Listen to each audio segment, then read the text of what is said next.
How to browse weekly ad deals by category on target.com. Hey everyone, welcome back to the channel. If you are new here, don't forget to hit the subscribe button and turn on the notification bell to not miss any updates. Today I'll show you how to browse weekly ad deals by category step by step. So let's dive right in. You need to open up any browser and head over to target.com.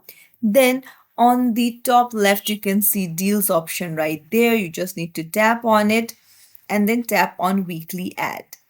So once you click on the link, you will be on the weekly ad page and you can see on the right hand side browse by category. Just tap on it and it will show you a list of categories that you can choose from, like home, kitchen and dining, electronics, groceries, and more. Just select a category that interests you and the page will refresh.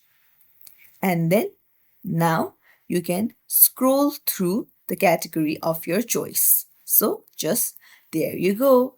It's as simple as that. Some versions of the Target Weekly ad also let you click directly on category images or tabs to view those deals without using a filter.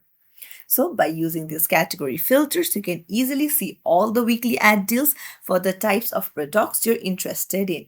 If you found this tutorial helpful, don't forget to hit the thumbs up and subscribe to our channel. Thank you for watching.